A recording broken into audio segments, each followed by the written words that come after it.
जदि मु आपण मानक पचारि कि ए दुनिया सबुठारु सुंदरतम स्थान केउटी तेबे यार उत्तर रूपे आपण मानक मन में जम्मू काश्मीर स्विट्जरलैंड नचेत अन्य कौन सुंदरतम स्थान पाइपे किंतु जदि मु आपण मानक यह पचारि कि ए दुनिया सबुठारु रहस्यमय स्थान केउटी तेबे जानती यार उत्तर कौन हेबो। यार उत्तर हेबो इजिप्ट। आज को प्राय 4000 वर्ष पूर्वे इजिप्टर लोक मैंने इजिप्टे राजत्व करथिले। एमाने से समय रे बहुत सुंदर कलाकृतिर निर्माण करथिले। एही कलाकृति सहित एमाने अनेक रहस्य को मध्य पछर छाड़ी गले।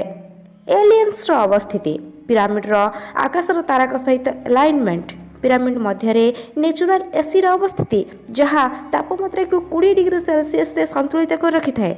ए समस्त एपरि जिनिस अटे जहाँ आज वैज्ञानिक मानू शांति रे सहीबाकू देउ नाही। सबुठु बड़ रहस्य यह है जे एमाने एपरि स्ट्रक्चर को केमिति तैयारी कले एवं एपरि स्ट्रक्चर केवल एठारे नुहे आहुरी अनेक अविश्वसनीय स्ट्रक्चर गुड़िक विषय रे चिंता करिवार रहिछि। कौन एभल स्ट्रक्चर गुड़िक एमाने एकुटिया तैयारी करछथि ना रहिछि अन्य किछि रहस्य। पिरामिड्स, इजिप्टर पिरामिड यह एक मास्टरपीस अटे एवं यह दुनिया समस्त फेमस जगह मानक मध्यरु गोटिए। पिरामिड को बहुत वर्ष आगरू स्टडी करायाउछि। समस्त प्रकार ज्ञान कौशल प्रयोग करी यह को बुझिबा को चेष्टा करायाउछि किंतु आज पर्यंत एहार मिस्ट्री को केही भी समाधान करि पार नाहंती। एमाने गोटिए गोटिए पीस को एकाठी केमिति कले एवं एमाने केउ प्रकार कंक्रीट रो व्यवहार करचंती एवं यह एमिति परफेक्टली अलाइनमेंट केमिति हैला बिना कौन से मेसिन एवं टेक्नोलोजी व्यवहार करी एमिति स्ट्रक्चर तैयारी करिबा साइंटिफिकली इम्पॉसिबल अटे। केवल गोटिए मात्र पिरामिड मध्य ही 23 लाख लाइमस्टोन रु अधिक ब्लॉक्स रो व्यवहार कराइछि।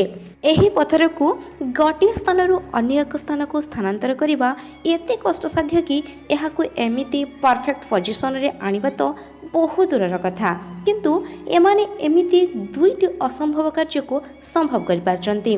पिरामिड जो गोटिए गोटिए ब्लॉक आपण माने देखुचंती प्रत्येक ब्लॉक रो ओजन 2700 किलोग्राम रु आरंभ करी 70,000 किलोग्राम पर्यंत अटे। आजिकाल जो अत्याधुनिक क्रेन रही जहाँ बड़ बड़ अपार्टमेंट को तैयारी करिबारे व्यवहृत होउची सेगुड़िक संभवतः 20,000 किलोग्राम रु अधिक लिफ्ट करिपारंती नाही।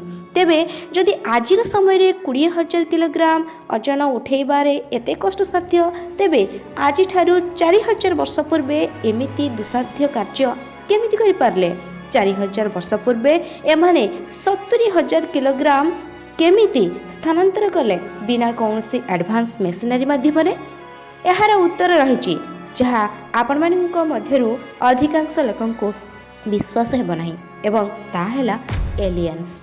पिरामिड को नहीं एक थियोरी रही जहाँ को ओरायन कोरिलेशन थियोरी कहा जाए। जदि रात्रि समय रे आपण माने पिरामिड को देखिबे तेबे ताहा आकाशर तारका बा नक्षत्र को अलाइनमेंट कर रहिथिबार देखि परिबे। आकाशर एही कन्स्टलेशन रो नाम हेउची ओरायन बेल्ट जହାର 3टी मुख्य तारका रहिछि जହାର नाम हेउची अलाइनटक, अलाइनम, माइनटका। एही 3 तारका पिरामिड रो सिख होइथाए। पिरामिड रो स्थिति और अलाइनमेंट पूरा पूरी आकाशर ही 3 तारका परी। यही असंभव जिनिस को देखि बहु परिव्राजक यह मानती जे बहु वर्ष पूर्वरु एलियंस पृथ्वी पृष्ठ को आसीथिले एवं निज साथी रे एडवांस टेक्नोलोजी मध्ये आनिथिले एवं एही एलियंस मानकर एडवांस टेक्नोलोजी रो सहायता रे एही असंभव हेउथबा पिरामिड को तैयारी करिबारे सक्षम होइथिले। एही एलियंस एही तारका माध्यम रे ही पृथ्वी पृष्ठ को आसीथिले। पिरामिड को एलियंस माने तैयारी करथिले ना मनीष माने एही कथा तो केही भी जानि नहांती किंतु एहा तो निश्चित अटे कि पिरामिड और दूर आकाशर सही तारकार परस्पर सह किछि ना किछि संपर्क तो अवश्य रहिछि।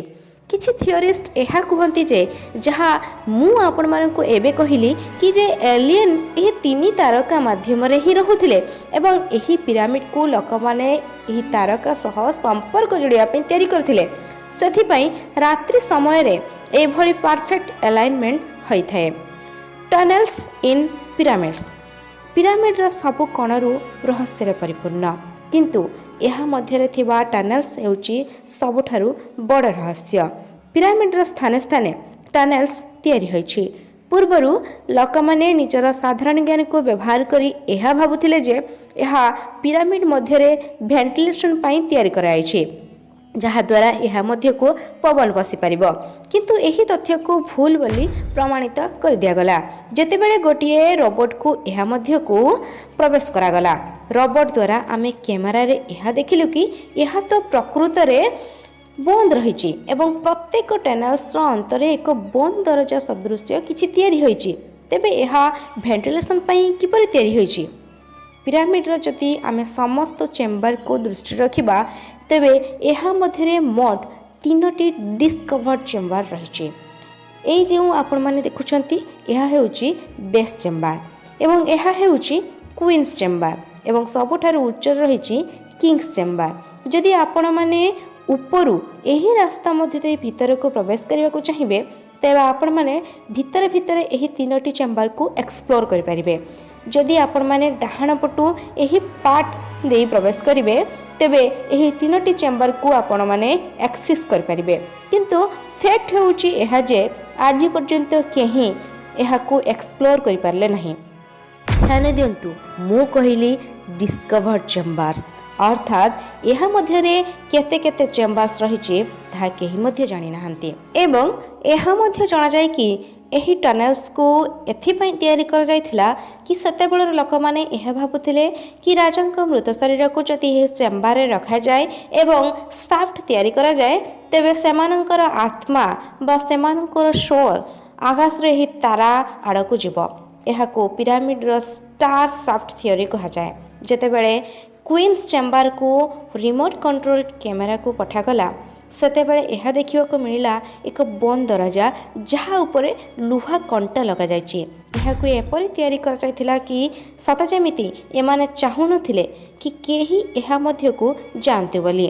ଏହି ଡିସ୍କଭରି ପରେ ବହୁତ ଏପରି ତଥ୍ୟ ସାମ୍ନାକୁ ଆସିଲା କି ଏହା ମଧ୍ୟରେ ଅନ୍ୟ ଏକ ଅନଡିସ୍କଭର୍ଡ ଚେମ୍ବର ମହଜୁଦ ରହିଛି। ଏକ ଆଡଭାନ୍ସ ଟୁଲ୍ ମାଧ୍ୟମରେ ଏହି ବନ୍ଦ ଦରଜାକୁ ଡ୍ରିଲ୍ କରି ଏହା ମଧ୍ୟକୁ ଏକ ଛୋଟ କ୍ୟାମେରାକୁ ପ୍ରବେଶ କରିବା ପରେ ଏହି କ୍ୟାମେରା ଏହି ଫଟୋଟିକୁ ଉତ୍ତୋଳନ କରିଥିଲା ଏବଂ କ୍ୟାମେରାଟିକୁ ଭିତରକୁ ଯିବା ମାତ୍ରେ ହିଁ ଏକ ରହସ୍ୟମୟ ଭାବେ ଖରାପ ହୋଇଗଲା ଏବଂ ଆଗକୁ ହେବାକୁ ଥିବା ଏକ୍ସପ୍ଲୋରେସନ୍ ଅଧାରେ ରହିଗଲା। ଏବଂ ଏହା ପରଠାରୁ ସେଠାକାର ସରକାର କେବେ କାହାକୁ ଏହି ପିରାମିଡ଼କୁ ଏକ୍ସପ୍ଲୋର କରିବା ପାଇଁ ଅନୁମତି ଦେଇନାହାନ୍ତି। କିନ୍ତୁ ସମ୍ଭାବନା ଏବେ ମଧ୍ୟ ରହିଛି କି ଏହା ମଧ୍ୟରେ ଆହୁରି ଅନେକ ଟନେଲ୍ସ ରହିଛି ଯାହା ଏବେ ମଧ୍ୟ ଡିସ୍କଭର୍ଡ କରାଯାଇପାରିନାହିଁ। ପିରାମିଡ଼ର ଏ ସମସ୍ତ ତଥ୍ୟକୁ ଜାଣିବା ସଙ୍ଗେ ସଙ୍ଗେ ଅନ୍ୟମାନଙ୍କୁ ଜଣାନ୍ତୁ। ଆପଣମାନଙ୍କ ଭିଡ଼ିଓଟି କେମିତି ଲାଗିଲା ଆମକୁ କମେଣ୍ଟ କରନ୍ତୁ। ଆଉ ହଁ, ସବୁଠାରୁ ଗୁରୁତ୍ୱପୂର୍ଣ୍ଣ କଥା, ଭିଡ଼ିଓଟି ଭଲ ଲାଗୁଥିଲେ ପ୍ଲିଜ୍ ଲାଇକ୍ କରନ୍ତୁ ଏବଂ ଚ୍ୟାନେଲଟିକୁ ସବସ୍କ୍ରାଇବ୍ କରି ଆମକୁ ସପୋର୍ଟ କରନ୍ତୁ। ଯଦି ଏହି ଚ୍ୟାନେଲକୁ ଆପଣମାନେ ପ୍ରଥମ ଥର କରିବି ଭିଜିଟ୍ କରିଛନ୍ତି, ତାହେଲେ ଏହି ଚ୍ୟାନେଲରେ ଥିବା ଅନ୍ୟ ସମସ୍ତ ଭିଡ଼ିଓକୁ ମଧ୍ୟ ସିନ୍ କରନ୍ତୁ। ସାଥିରେ ସବସ୍କ୍ରାଇବ୍ ନୋଟିଫିକେସନ୍ ବେଲ୍କୁ ମଧ୍ୟ ଅନ୍ କରିଦିଅନ୍ତୁ। ପୁଣି ଥରେ ଦେଖା ହେବ ଗୋଟିଏ ନ୍ୟୁ ଏପିସୋଡ୍ ସହିତ। ସେ ପର୍ଯ୍ୟନ୍ତ ଭିଡ଼ିଓଟିକୁ ଏନ୍ଜୟ କରନ୍ତୁ। ଲକଡାଉନ୍ ସମୟରେ ଘରେ ରୁହନ୍ତୁ, ସୁରକ୍ଷିତ ରୁହନ୍ତୁ। ମନେ ରଖନ୍ତୁ, ଆପଣମାନଙ୍କ ସୁରକ୍ଷା ଆପଣମାନଙ୍କ ହାତରେ। ଆମେ ସମସ୍ତେ ଏକଜୁଟ ହୋଇ କରୋନା ଭଳି ଏକ ମହାମାରୀକୁ ଦୂରେଇ ଦେଇପାରିବା। ନମସ୍କାର।